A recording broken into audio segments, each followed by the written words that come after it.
All right, hi, I'm Matt Kidd from London Machinery, the current convention committee chair.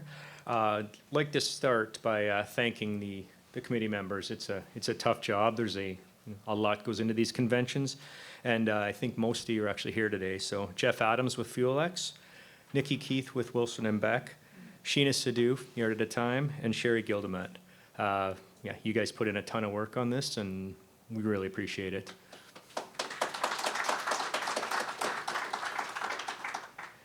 All right, so as Jason said, there is no convention this year, so we'll be talking about the 2024 convention that was held at the Westin Bayshore, October of last year. Just to summarize, we had a target of 125 attendees, and we beat that we ended up with 142 registered, which I believe was a record number. It's not in my notes here, but I'm pretty sure it was. All contracted rooms were utilized, so we didn't end up out on that end of things. On the revenue side, we had $204,000 revenue come in. It was $10,000 below budget, but as you'll see, our costs were also under budget, so it worked out. Sponsorship was big. We had $103,000, and sponsorship was sold out.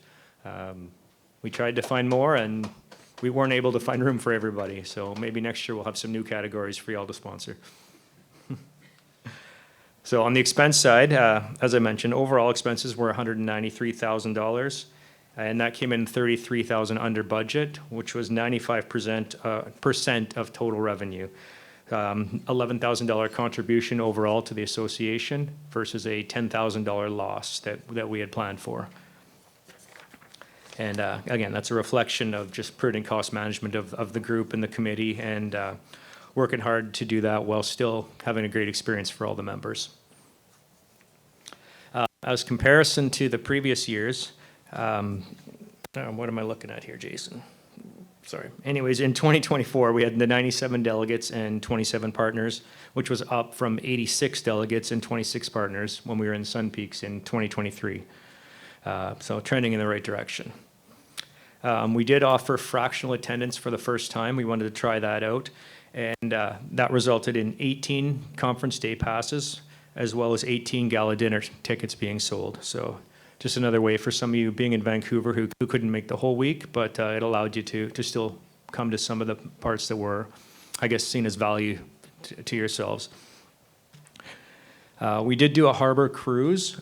It was quite a few of you were there. We didn't have big numbers for it, but we did have 28 attendees on that cruise. And so I just want to go through the list of some of our speakers here really quick. So we had Gordon Grant from Musqueam First Nation, Adam Auer from the Cement Association of Canada, Shane Mulligan, who was a member of Concrete BC, Kelly Nix from Zypex Chemical, Dr. David Williams, Business Council of BC, Mario Canseco, Research Company, Jazz Johal, CKNW, Chris Gardner, President of ICBA, Janine Martin, President of VRCA, Matt Pitcairn, President of the BC Road Builders, and Keith Lloyd from the Business Surgeon.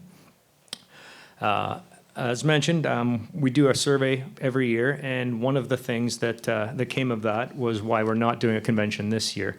So we've moved from fall convention at comments from many of you, and the next convention will be in end of April in 2026. So anyways, that was just some of the feedback we got, is that the preference of the members was to hold a convention in the spring instead of the fall. So it didn't make a lot of sense to have one last fall and then again in the spring. So we waited a year. So the next convention will be at the Delta in Victoria, April 30th and May 1st of next year. So I'm dead. Oh, we're back. It's a beautiful location. I've toured it already myself, and I think you're going to be quite happy. Yeah, there'll be lots of information coming out on that soon, so hopefully that you're all there.